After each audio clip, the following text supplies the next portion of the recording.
right, thank you guys for joining us here on GNN. We're broadcasting live for the first time in downtown St. Joseph. We're actually standing in front of the St. Joseph News Press right now, where protesters are beginning to gather in protest over what owner David Bradley told PBS News in a live broadcast.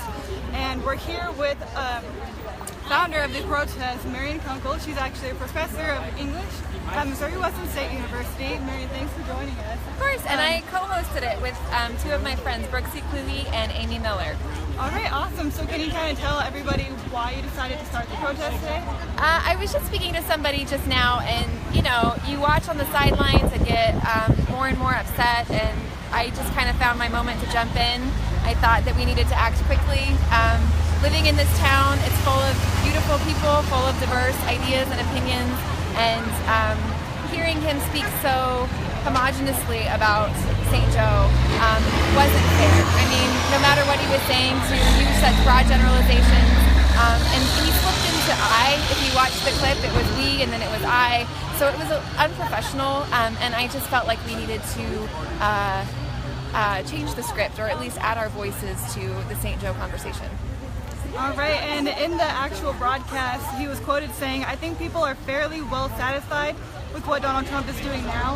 Do you think that he's accurately representing the people of St. Joseph? Not all of us, no. And you can see the numbers here. There were about 50 people who RSVP'd. There were another 100, almost 150 on Facebook who were interested in the event. A ton of people shared it. So I know that there is kind of a grassroots movement of people who are finding their voice and finding a way to speak out and say, you don't represent us. And I know that this is a conservative city. I know this is a conservative state. But there is diversity, and it needs to be recognized.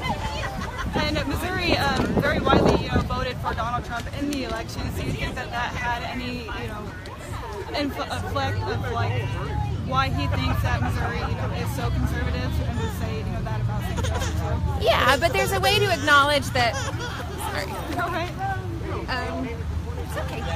There's a way to acknowledge that there are pockets of disagreement. There's a way to acknowledge that there have been protests already happening in this town. So to use words like fairly well satisfied, to say that we're turned off by protests and that we just wish to sit back and relax. He had an obligation when he went in front of a national audience to speak a little bit more nuanced, in a more nuanced way about this town. And that's my only point. I'm not trying to rewrite the politics of the town. I'm just saying we have voices also, and we wish to be recognized. It's the reason we're calling our senators every day. It's the reason we're calling our representatives.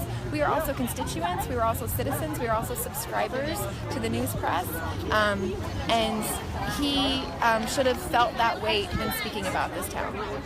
Okay, so lastly, to just kind of wrap it up, what are your end goals for this? What do you hope to get out of it? Well, it's not the end. I think we keep the conversation going. The news is hitting us so fast, locally, regionally, nationally, globally. I think people getting out and doing the wonderfully brave, awesome thing that these people did, which is make signs and get time off their jobs, or find babysitters, or get here in whatever way they can, just mobilizes us, just helps us get stronger and find that we're not the only ones who are sitting watching the news at night and feeling worried about our children and our children's futures.